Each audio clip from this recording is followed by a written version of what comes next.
Primera parte: paradigmas y principios. De adentro hacia afuera. No hay en todo el mundo un triunfo verdadero que pueda separarse de la dignidad en el vivir. David Starr Jordan. Durante más de 25 años de trabajo con la gente en empresas, en la universidad y en contextos matrimoniales y familiares, he estado en contacto con muchos individuos que han logrado un grado increíble de éxito extremo, pero han terminado luchando con su ansia interior, con una profunda necesidad de congruencia y efectividad personal, y de relaciones sanas y adultas con otras personas. Sospecho que algunos de los problemas que compartieron conmigo pueden resultarles familiares al lector. En mi carrera me he planteado metas que siempre he alcanzado y ahora gozo de un éxito profesional extraordinario, pero al precio de mi vida personal y familiar. Ya no conozco a mi mujer ni a mis hijos. Ni siquiera estoy seguro de conocerme a mí mismo, ni de saber lo que me importa realmente. He tenido que preguntarme: ¿vale la pena? He iniciado una nueva dieta, por 5ª vez en este año. Sé que peso demasiado, y realmente quiero cambiar. Leo toda la información nueva sobre este problema, me fijo metas, me mentalizo con una actitud positiva y me digo que puedo hacerlo. Pero no puedo.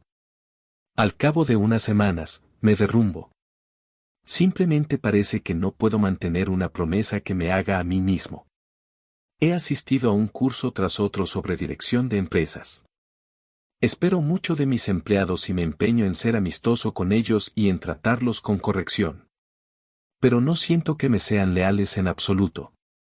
Creo que, si por un día me quedara enfermo en casa, pasarían la mayor parte del tiempo charlando en los pasillos. ¿Por qué no consigo que sean independientes y responsables, o encontrar empleados con esas características? Mi hijo adolescente es rebelde y se droga. Nunca me escucha. ¿Qué puedo hacer? Hay mucho que hacer y nunca tengo el tiempo suficiente. Me siento presionado y acosado todo el día, todos los días, 7 días por semana. He asistido a seminarios de control del tiempo y he intentado una media docena de diferentes sistemas de planificación. Me han ayudado algo, pero todavía no siento estar llevando la vida feliz, productiva y tranquila que quiero vivir. Quiero enseñarles a mis hijos el valor del trabajo. Pero para conseguir que hagan algo, tengo que supervisar cada uno de sus movimientos, y aguantar que se quejen cada vez que dan un paso. Me resulta mucho más fácil hacerlo yo mismo. ¿Por qué no pueden estos chicos hacer su trabajo animosamente y sin que nadie tenga que recordárselo? Estoy ocupado, realmente ocupado. Pero a veces me pregunto si lo que estoy haciendo a la larga tendrá algún valor. Realmente me gustaría creer que mi vida ha tenido sentido, que de algún modo las cosas han sido distintas porque yo he estado aquí. Veo a mis amigos o parientes lograr algún tipo de éxito o ser objeto de algún reconocimiento, y sonrío y los felicito con entusiasmo. Pero por dentro me carcome la envidia. ¿Por qué siento esto? Tengo una personalidad fuerte. Sé que en casi todos mis intercambios puedo controlar el resultado. Casi siempre incluso puedo hacerlo influyendo en los otros para que lleguen a la solución que yo quiero. Reflexiono en todas las situaciones y realmente siento que las ideas a las que llego son por lo general las mejores para todos. Pero me siento incómodo. Me pregunto siempre qué es lo que las otras personas piensan realmente de mí y mis ideas. Mi matrimonio se ha derrumbado. No nos peleamos ni nada por el estilo, simplemente ya no nos amamos. Hemos buscado asesoramiento psicológico, hemos intentado algunas cosas, pero no podemos volver a revivir nuestros antiguos sentimientos. Estos son problemas profundos y penosos, problemas que un enfoque de arreglos transitorios no puede resolver. Hace unos años, mi esposa Sandra y yo nos enfrentábamos con una preocupación de este tipo. Uno de nuestros hijos pasaba por un mal momento en la escuela. Le iba fatal con el aprendizaje, ni siquiera sabía seguir las instrucciones de los tests, por no hablar ya de obtener buenas puntuaciones. Era socialmente inmaduro, y solía avergonzarnos a quienes estábamos más cerca de él. Físicamente era pequeño, delgado, y carecía de coordinación. Por ejemplo, en el béisbol bateaba al aire, incluso antes de que le hubieran arrojado la pelota. Los otros, incluso sus hermanos, se reían de él. A Sandra y a mí nos obsesionaba el deseo de ayudarlo. Nos parecía que si el éxito era importante en algún sector de la vida, en nuestro papel como padres su importancia era suprema. De modo que vigilamos cuidadosamente nuestras actitudes y conducta con respecto a él y tratamos de examinar las suyas propias. Procuramos mentalizarlo usando técnicas de actitud positiva. Vamos, hijo. Tú puedes hacerlo. Nosotros sabemos que puedes. Toma el bate un poco más arriba y mantén los ojos en la pelota. No batees hasta que esté cerca de ti. Y si se desenvolvía un poco mejor, no escatimábamos elogios para reforzar su autoestima. Así se hace, hijo, no te rindas. Cuando los otros se reían, nosotros nos enfrentábamos con ellos. Déjenlo en paz. Dejen de presionarlo. Está aprendiendo. Y nuestro hijo lloraba e insistía en que nunca sería nada bueno y en que de todos modos el béisbol no le gustaba. Nada de lo que hacíamos daba resultado, y estábamos realmente preocupados. Advertíamos los efectos que esto tenía en la autoestima del niño. Tratamos de animarlo, de ser útiles y positivos, pero después de repetidos fracasos finalmente hicimos un alto e intentamos contemplar la situación desde un nivel diferente. En ese momento de mi trabajo profesional yo estaba ocupado con un proyecto de desarrollo de liderazgo con diversos clientes de todo el país. En este sentido preparaba programas bimensuales sobre el tema de la comunicación y la percepción para los participantes en el programa de desarrollo para ejecutivos de la IBM. Mientras investigaba y preparaba esas exposiciones, empezó a interesarme en particular el modo en que las percepciones se forman y gobiernan nuestra manera de ver las cosas y comportarnos. Esto me llevó a estudiar las expectativas y las profecías de autocumplimiento o efecto Pigmalión y a comprender lo profundamente enraizadas que están nuestras percepciones. Me enseñó que debemos examinar el cristal o la lente a través de los cuales vemos el mundo tanto como el mundo que vemos, y que ese cristal da forma a nuestra interpretación del mundo. Cuando Sandra y yo hablamos sobre los conceptos que estaba enseñando en la IBM y acerca de nuestra propia situación, empezamos a comprender que lo que hacíamos para ayudar a nuestro hijo no estaba de acuerdo con el modo en que realmente lo veíamos. Al examinar con toda honestidad nuestros sentimientos más profundos, nos dimos cuenta de que nuestra percepción era que el chico padecía una inadecuación básica, de algún modo, un retraso. Por más que hubiéramos trabajado nuestra actitud y conducta, nuestros esfuerzos habrían sido ineficaces porque, a pesar de nuestras acciones y palabras, lo que en realidad le estábamos comunicando era, no eres capaz. Alguien tiene que protegerte. Empezamos a comprender que, si queríamos cambiar la situación, debíamos cambiar nosotros mismos. Y que para poder cambiar nosotros efectivamente, debíamos primero cambiar nuestras percepciones. La personalidad y la ética del carácter. Al mismo tiempo, además de mi investigación sobre la percepción, me encontraba profundamente inmerso en un estudio sobre los libros acerca del éxito publicados en los Estados Unidos desde 1776. Estaba leyendo u hojeando literalmente millares de libros, artículos y ensayos, de campos tales como el autoperfeccionamiento, la psicología popular y la autoayuda. Tenía en mis manos la suma y sustancia de lo que un pueblo libre y democrático consideraba las claves de una vida exitosa. Mi estudio me llevó a rastrear 200 años de escritos sobre el éxito, y en su contenido advertí la aparición de una pauta sorprendente. A causa de mi propio y profundo dolor, y de dolores análogos que había visto en las vidas y relaciones de muchas personas con las que había trabajado a lo largo de los años, empecé a sentir cada vez más que gran parte de la literatura sobre el éxito de los últimos 50 años era superficial. Estaba llena de obsesión por la imagen, las técnicas y los arreglos transitorios de tipo social, parches y aspirinas sociales, para solucionar problemas agudos, que a veces incluso parecían solucionar temporalmente, pero dejaban intactos los problemas crónicos subyacentes, que empeoraban y reaparecían una y otra vez. En total contraste, casi todos los libros de más o menos los primeros 150 años se centraban en lo que podría denominarse la ética del carácter, como cimiento del éxito, en cosas tales como la integridad, la humildad, la fidelidad, la mesura, el valor, la justicia, la paciencia, el esfuerzo, la simplicidad, la modestia y la regla de oro. La autobiografía de Benjamin Franklin es representativa de esa literatura. Se trata, básicamente, de la descripción de los esfuerzos de un hombre tendentes a integrar profundamente en su naturaleza ciertos principios y hábitos. La ética del carácter enseñaba que existen principios básicos para vivir con efectividad, y que las personas solo pueden experimentar un verdadero éxito y una felicidad duradera cuando aprenden esos principios y los integran en su carácter básico. Pero poco después de la Primera Guerra Mundial la concepción básica del éxito pasó de la ética del carácter a lo que podría llamarse la ética de la personalidad.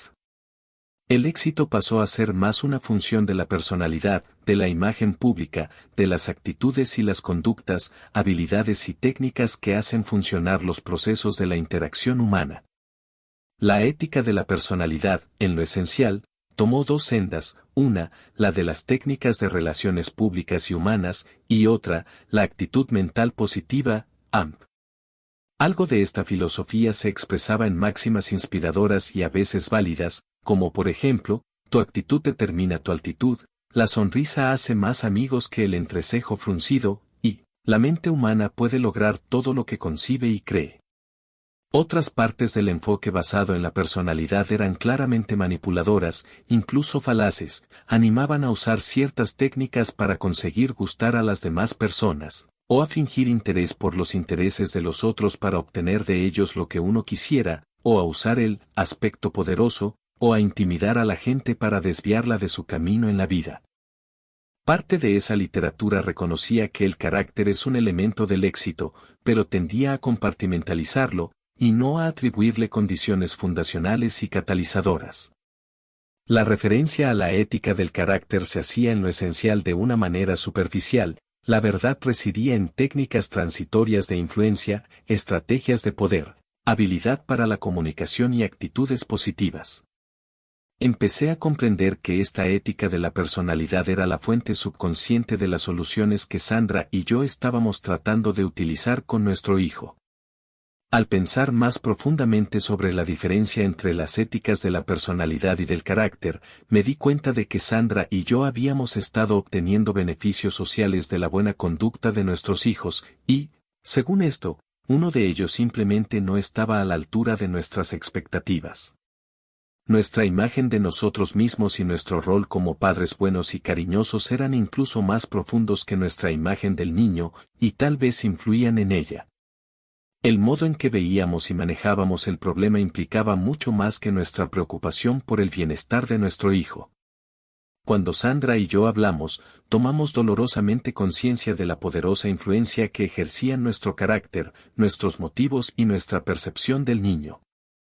Sabíamos que la comparación social como motivación no estaba de acuerdo con nuestros valores más profundos y podía conducir a un amor condicionado y finalmente reducir el sentido de los propios méritos de nuestro hijo.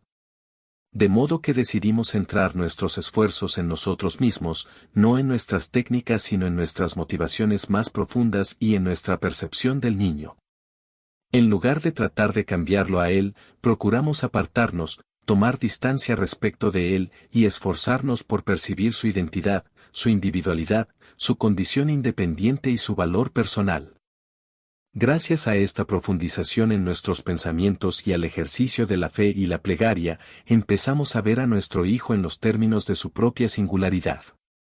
Vimos dentro de él capas y más capas de potencial que iban a dar sus frutos con su propio ritmo y velocidad.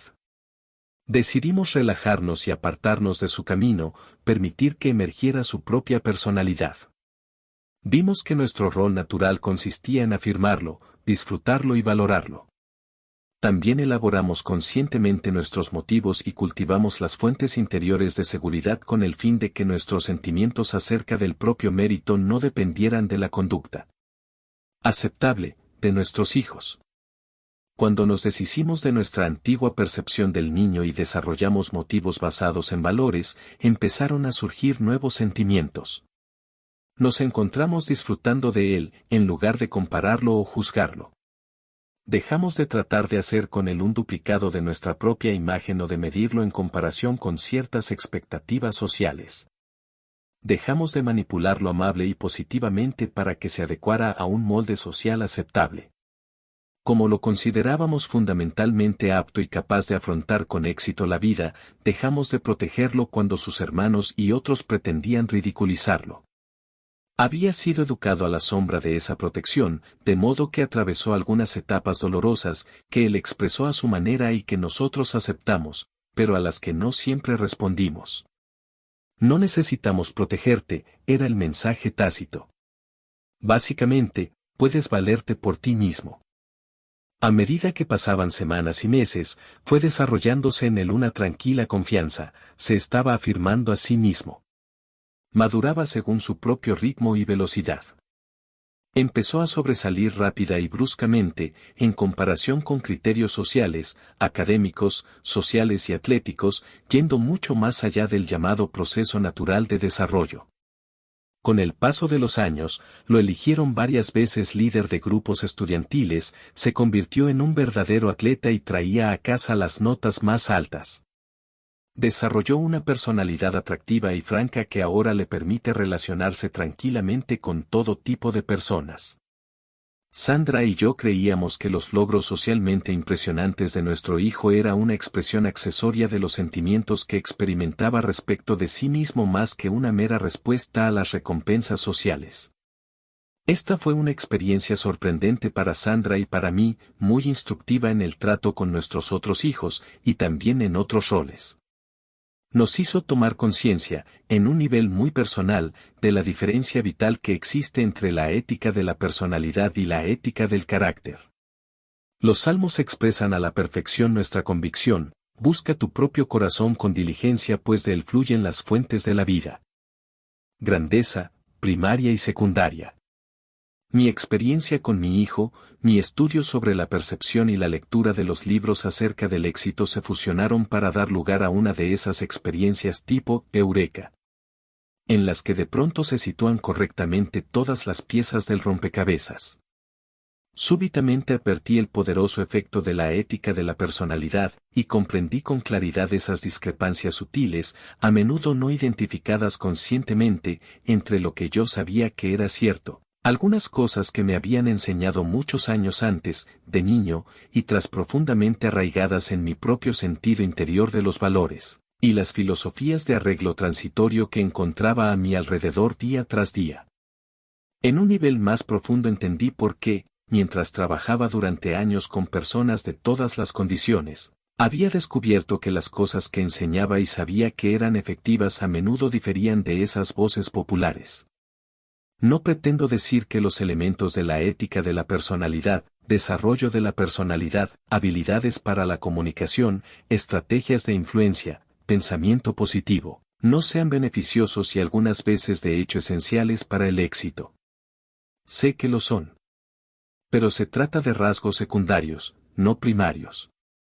Tal vez, al utilizar nuestra capacidad humana para construir sobre los cimientos que nos han legado las generaciones que nos precedieron, inadvertidamente nos centremos tanto en nuestra propia construcción que olvidemos los fundamentos que la sustentan, o bien, al cosechar un campo donde hace tanto tiempo que no sembramos, tal vez perdamos de vista la necesidad de sembrar.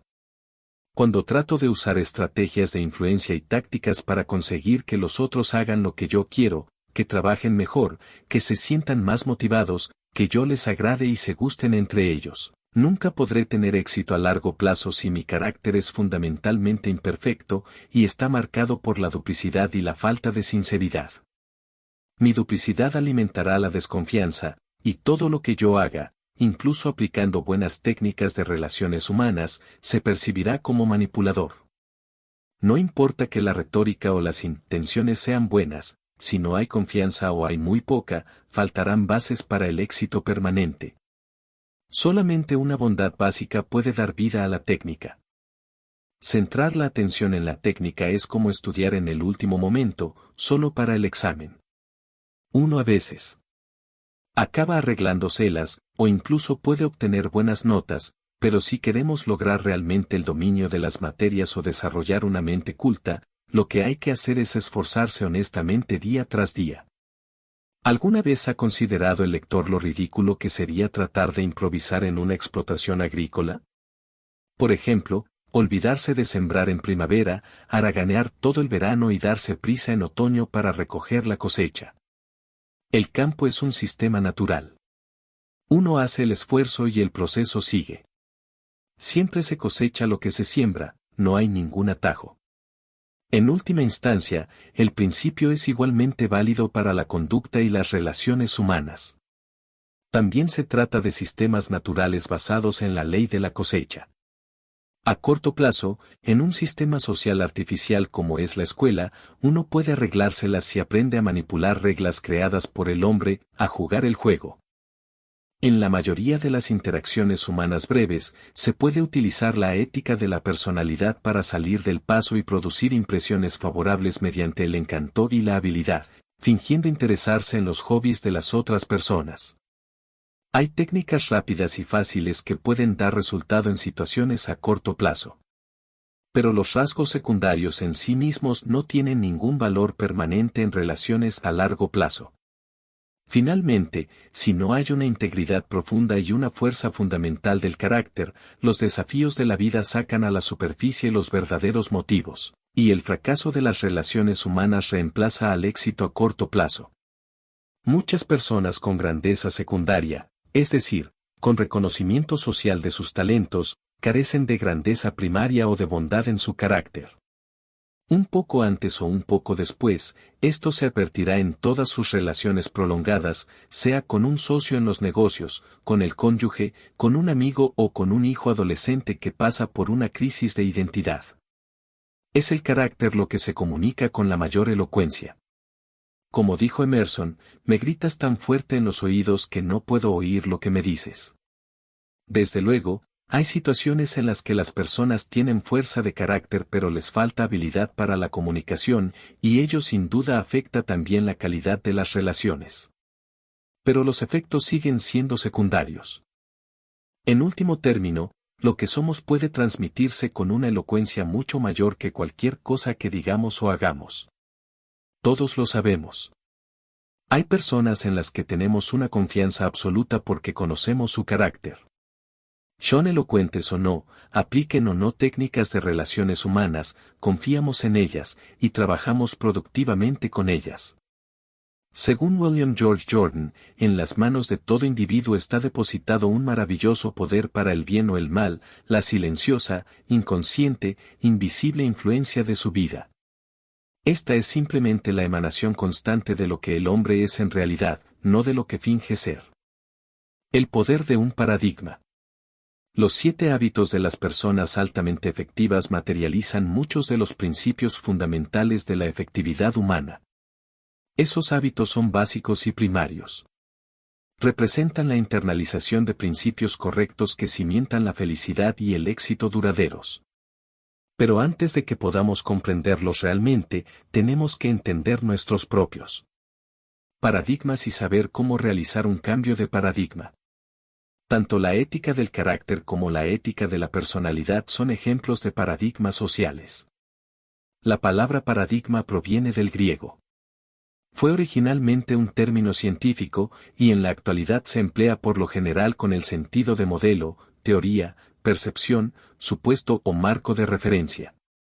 En el sentido más general, es el modo en que vemos el mundo, no en los términos de nuestro sentido de la vista, sino como percepción, comprensión, interpretación. Un modo simple de pensar los paradigmas, que se adecua a nuestros fines, consiste en considerar los mapas. Todos sabemos que el mapa no es el territorio. Un mapa es simplemente una explicación de ciertos aspectos de un territorio. Un paradigma es exactamente eso. Es una teoría, una explicación o un modelo de alguna otra cosa. Supongamos que uno quiere llegar a un lugar específico del centro de Chicago. Un plano de la ciudad puede ser de gran ayuda. Pero supongamos también que se nos ha entregado un mapa equivocado. En virtud de un error de imprenta, el plano que lleva a la inscripción de Chicago es en realidad un plano de Detroit. ¿Puede imaginar el lector la frustración y la inefectividad con las que tropezará al tratar de llegar a su destino? Se puede entonces trabajar sobre la propia conducta, poner más empeño, ser más diligente, duplicar la velocidad.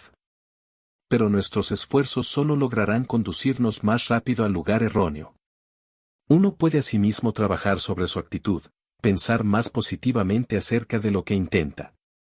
De este modo tampoco se llegaría al lugar correcto, pero es posible que a uno no le importe. La actitud puede ser tan positiva que uno se sienta feliz en cualquier parte. Pero la cuestión es que nos hemos perdido. El problema fundamental no tiene nada que ver con la actitud o la conducta. Está totalmente relacionado con el hecho de que el nuestro es un plano equivocado. Si tenemos el plano correcto de Chicago, entonces el empeño y el esfuerzo que empleemos es importante, y cuando se encuentran obstáculos frustrantes en el camino, entonces la actitud puede determinar una diferencia real. Pero el primero y más importante requerimiento es la precisión del plano. Todos tenemos muchos mapas en la cabeza, que pueden clasificarse en dos categorías principales: mapas del modo en que son las cosas, o realidades, y mapas del modo en que deberían ser, o valores.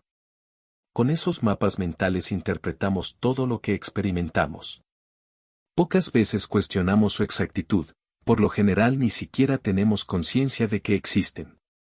Simplemente damos por sentado que el modo en que vemos las cosas corresponde a lo que realmente son o a lo que deberían ser. Estos supuestos dan origen a nuestras actitudes y a nuestra conducta. El modo en que vemos las cosas es la fuente del modo en que pensamos y del modo en que actuamos. Antes de seguir adelante, invito al lector a una experiencia intelectual y emocional. Observemos durante algunos segundos el dibujo de la página 16. Ahora mire la figura de la página 17 y describa cuidadosamente lo que ve. ¿Ve una mujer? ¿Cuántos años tiene? ¿Cómo es? ¿Qué lleva puesto? ¿En qué roles la ve?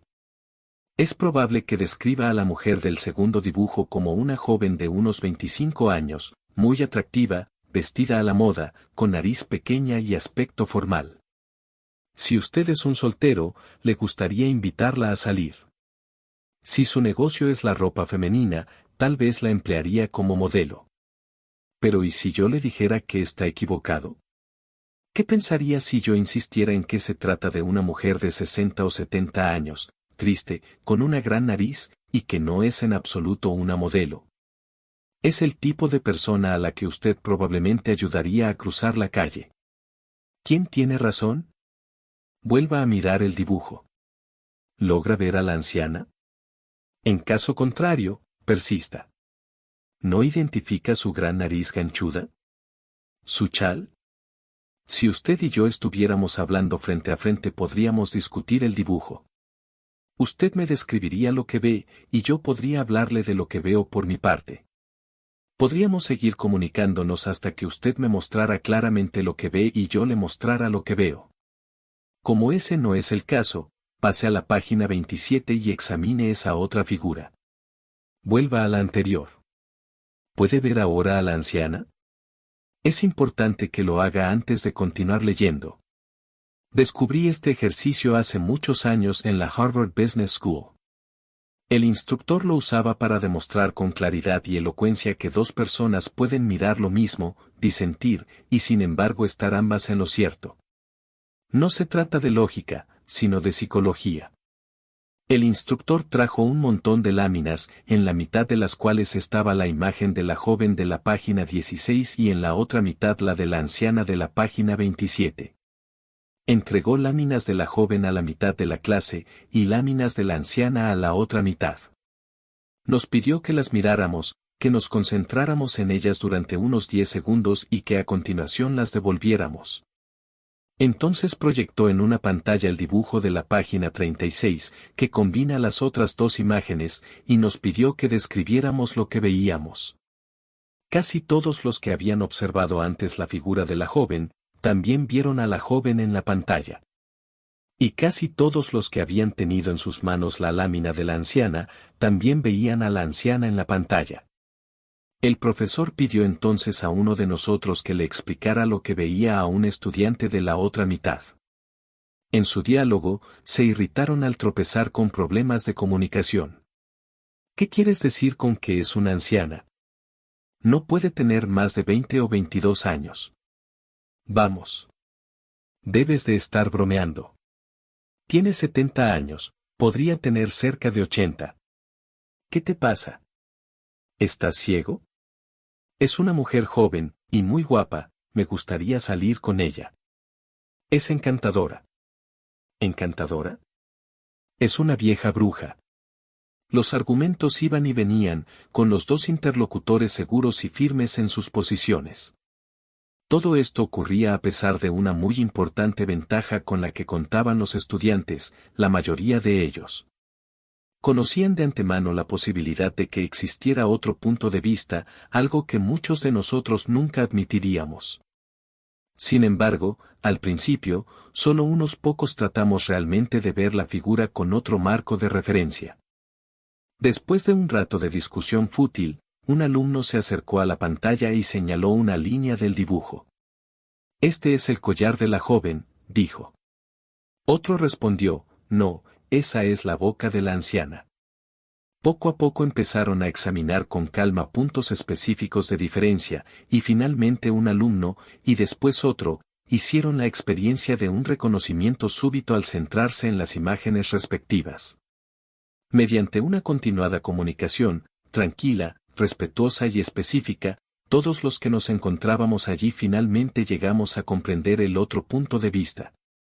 Pero cuando dejábamos de mirar y a continuación volvíamos a hacerlo, la mayoría de nosotros veíamos de inmediato la imagen que nos habían obligado a ver con la observación previa de 10 segundos.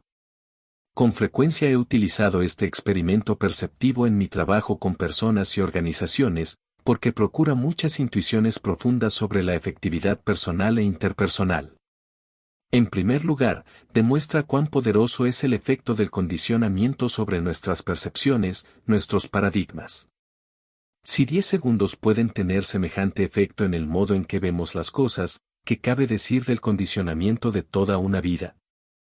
Las influencias que obran en nuestras vidas, la familia, la escuela, la iglesia, el ambiente de trabajo, los amigos, los compañeros de trabajo y los paradigmas sociales corrientes, como por ejemplo la ética de la personalidad, tienen un efecto silencioso e inconsciente en nosotros y contribuyen a dar forma a nuestro marco de referencia, a nuestros paradigmas, a nuestros mapas. El experimento demuestra también que tales paradigmas son la fuente de nuestras actitudes y conductas.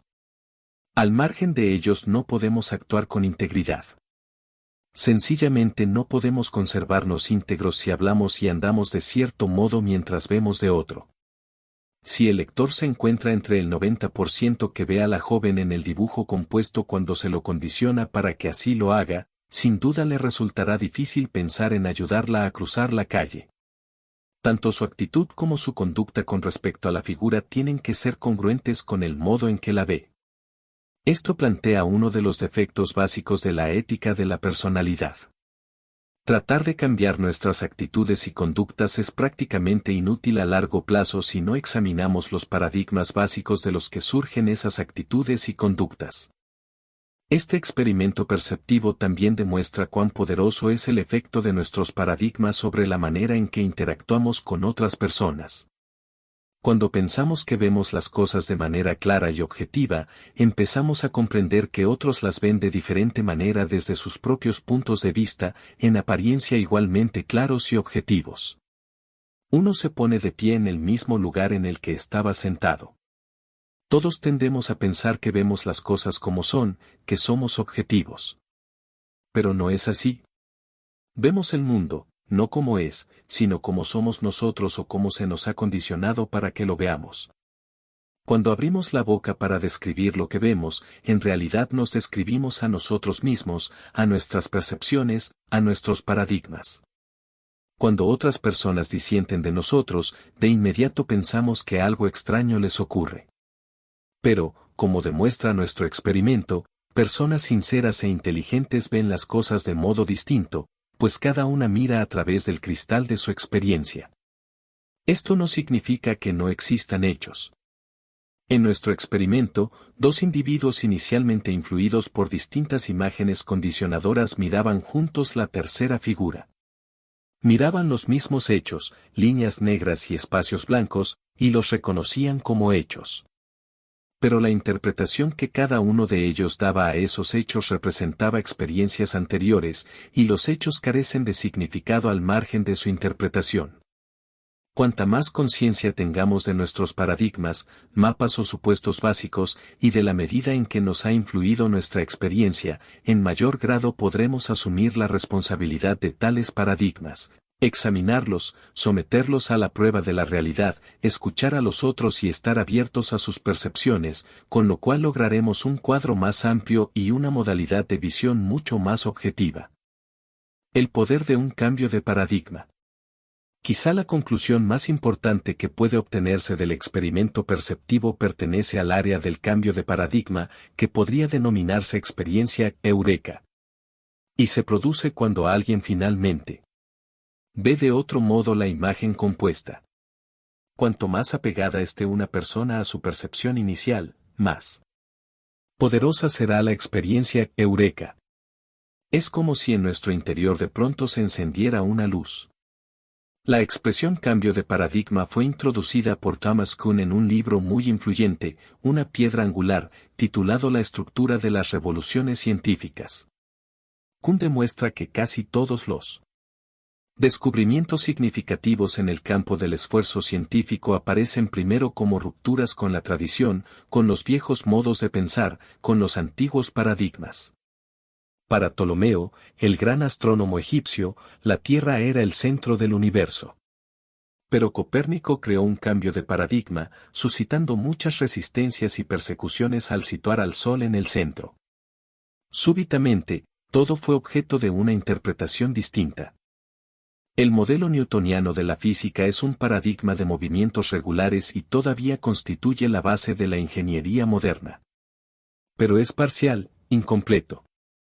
El mundo científico moderno se vio revolucionado por el paradigma einsteiniano, el paradigma de la relatividad, cuyo valor predictivo y explicativo es mucho mayor. Hasta que se elaboró la teoría de los gérmenes, un alto porcentaje de mujeres y niños morían durante el parto, y nadie entendía por qué.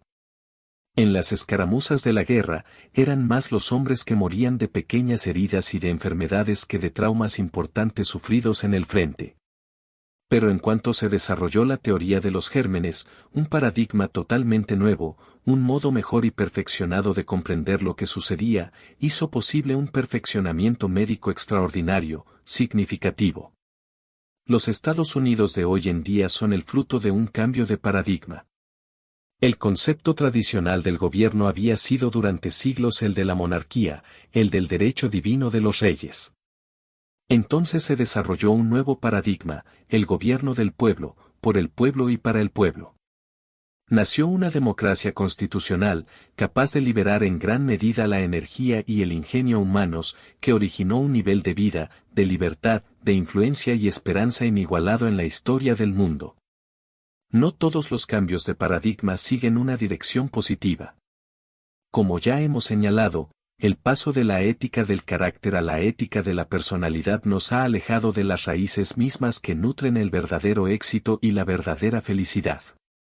Pero ya sea que el cambio de paradigma nos empuje en direcciones positivas o negativas, o que se produzca de modo instantáneo o gradual, determina que pasemos de una manera de ver el mundo a otra. Ese cambio genera poderosas transformaciones. Nuestros paradigmas, correctos o incorrectos, son las fuentes de nuestras actitudes y conductas, y en última instancia de nuestras relaciones con los demás. Recuerdo un mini cambio de paradigma que experimenté un domingo por la mañana en el metro de Nueva York.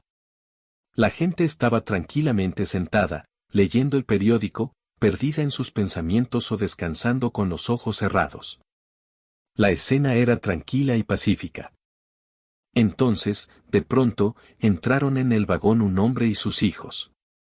Los niños eran tan alborotadores e ingobernables que de inmediato se modificó todo el clima. El hombre se sentó junto a mí y cerró los ojos, en apariencia ignorando y abstrayéndose de la situación. Los niños vociferaban de aquí para allá, arrojando objetos, incluso arrebatando los periódicos de la gente. Era muy molesto. Pero el hombre sentado junto a mí no hacía nada. Resultaba difícil no sentirse irritado. Yo no podía creer que fuera tan insensible como para permitir que los chicos corrieran salvajemente, sin impedirlo ni asumir ninguna responsabilidad. Se veía que las otras personas que estaban allí se sentían igualmente irritadas. De modo que, finalmente, con lo que me parecía una paciencia y contención inusuales, me volví hacia él y le dije, «Señor, sus hijos están molestando a muchas personas. ¿No puede controlarlos un poco más?» El hombre alzó los ojos como si solo entonces hubiera tomado conciencia de la situación, y dijo con suavidad, «Oh, tiene razón. Supongo que yo tendría que hacer algo. Volvemos del hospital donde su madre ha muerto hace más o menos una hora. No sé qué pensar, y supongo que tampoco ellos saben cómo reaccionar. ¿Puede el lector imaginar lo que sentí en ese momento? Mi paradigma cambió. De pronto vi las cosas de otro modo, y como las veía de otro modo, pensé de otra manera, sentí de otra manera, me comporté de otra manera. Mi irritación se desvaneció. Era innecesario que me preocupara por controlar mi actitud o mi conducta, mi corazón se había visto invadido por el dolor de aquel hombre. Libremente fluían sentimientos de simpatía y compasión. Su esposa acaba de morir. Lo siento mucho. ¿Cómo ha sido? ¿Puedo hacer algo? Todo cambió en un instante.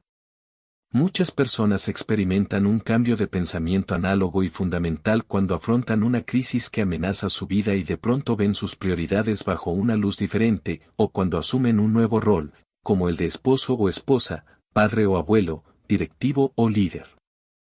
Podemos pasar semanas, meses, incluso años, trabajando con la ética de la personalidad para cambiar nuestras actitudes y conductas, sin siquiera empezar a aproximarnos al fenómeno del cambio que se produce espontáneamente cuando vemos las cosas de modo diferente.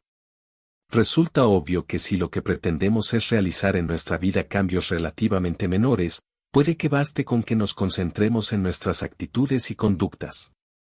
Pero si aspiramos a un cambio significativo, equilibrado, tenemos que trabajar sobre nuestros paradigmas básicos. Según decía Thoreau, 1000 cortes en las hojas del árbol del mal equivalen a uno solo en las raíces.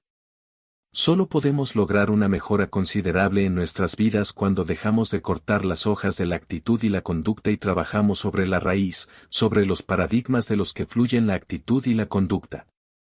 Ver y ser. Desde luego, no todos los cambios de paradigma son instantáneos. A diferencia de mi instantánea comprensión en el subte, la experiencia de cambio de paradigma que Sandra y yo tuvimos con nuestro hijo fue un proceso lento, difícil y pausado.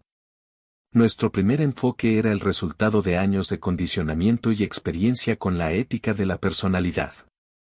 Era la consecuencia de nuestros paradigmas más profundos acerca de nuestro propio éxito como padres y acerca de la medida del éxito con nuestros hijos.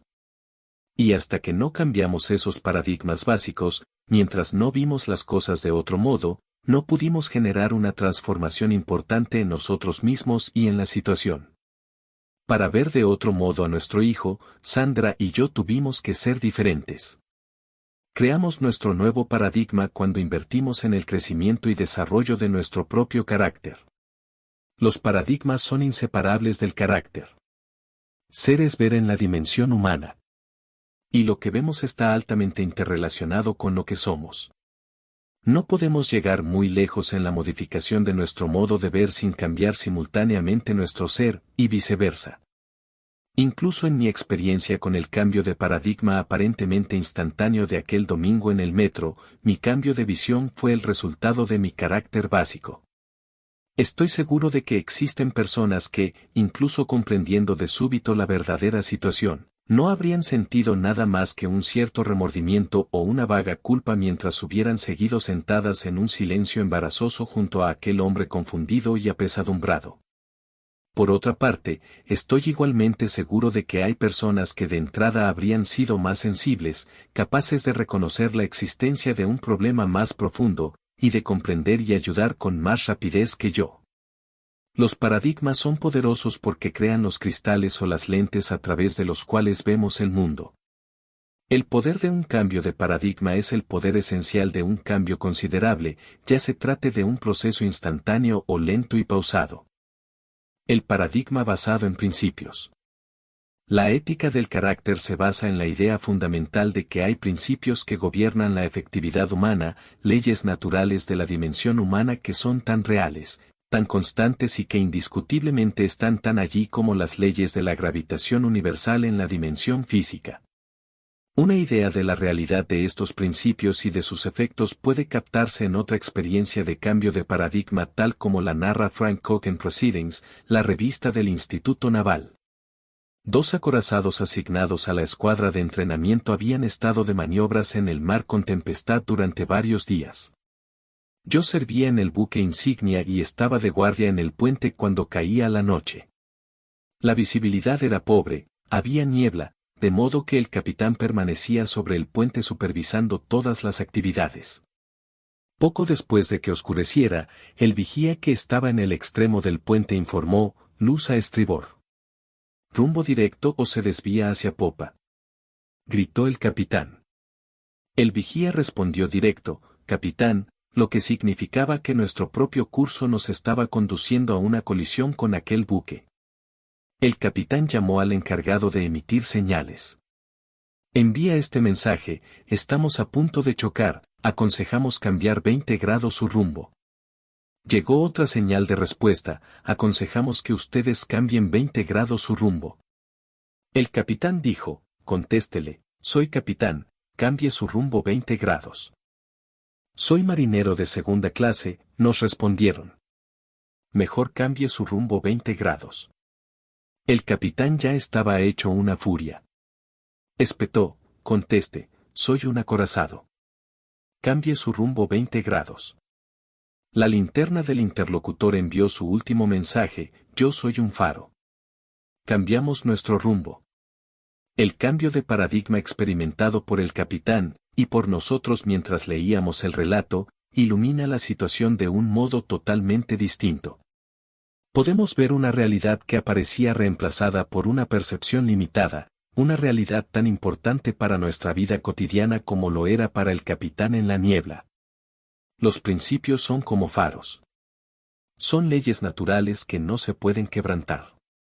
Como observó Cecil B. DeMille acerca de los principios contenidos en su monumental película Los 10 Mandamientos, nosotros no podemos quebrantar la ley. Solo podemos quebrantarnos a nosotros mismos y en contra de la ley. Si bien los individuos pueden considerar sus propias vidas e interacciones como paradigmas o mapas emergentes de sus experiencias y condicionamientos, esos mapas no son el territorio. Son una realidad subjetiva, solo un intento de describir el territorio.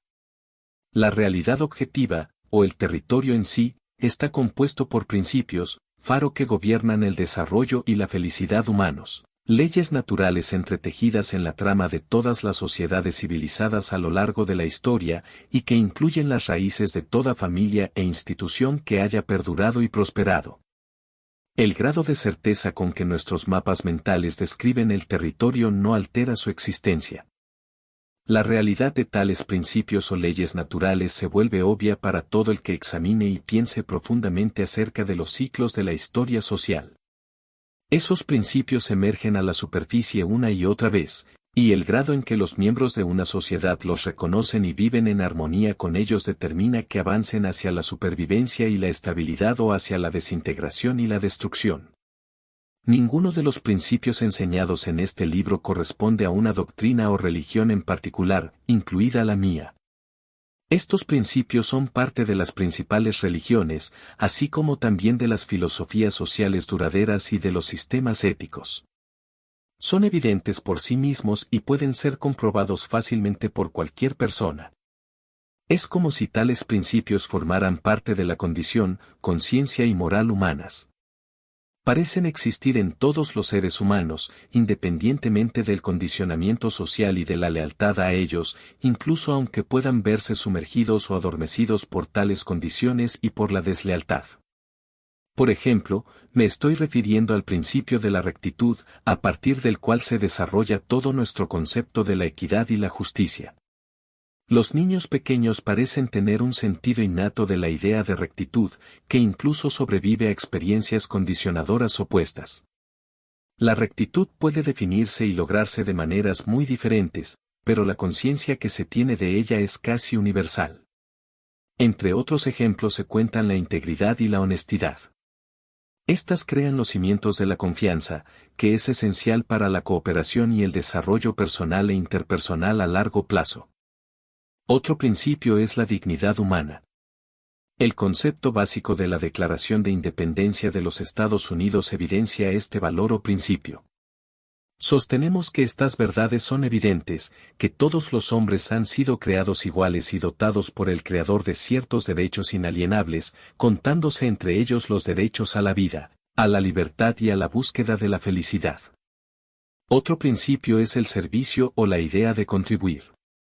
Otro es la calidad o excelencia. Está también el principio del potencial, la idea de que tenemos una capacidad embrionaria y de que podemos crecer y desarrollarnos, liberando cada vez más potencial, desarrollando cada vez más talentos.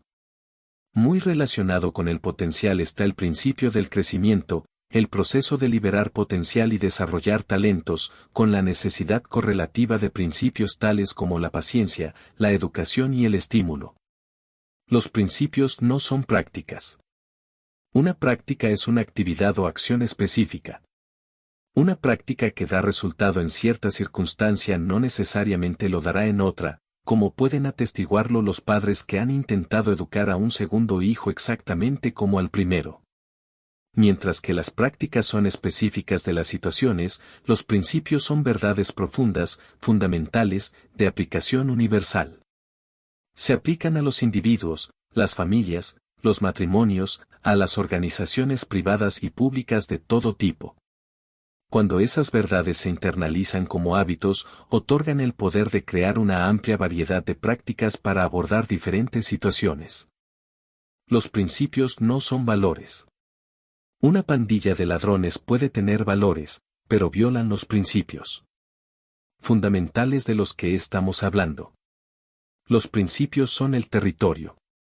Los valores son mapas. Cuando valoramos los principios correctos, tenemos la verdad, un conocimiento de las cosas tal como son. Los principios son directrices para la conducta humana que han demostrado tener un valor duradero, permanente. Son fundamentales. Son esencialmente indiscutibles, porque son evidentes por sí mismos. Para captar rápidamente su naturaleza evidente basta con considerar el absurdo de tratar de vivir una vida efectiva basada en sus opuestos. Dudo de que alguien pueda seriamente considerar que la mala fe, el engaño, la bajeza, la inutilidad, la mediocridad o la degeneración sean una base sólida para la felicidad o el éxito duraderos. Aunque se puede discutir el modo en que estos principios se definen, manifiestan o logran, parece haber una conciencia innata de su existencia. Cuanto más estrechamente nuestros mapas o paradigmas concuerden con estos principios o leyes naturales, más exactos y funcionales serán. Los mapas correctos influyen en gran medida en nuestra efectividad personal e interpersonal, mucho más que cualquier cantidad de esfuerzo consumido en cambiar nuestras actitudes y conductas.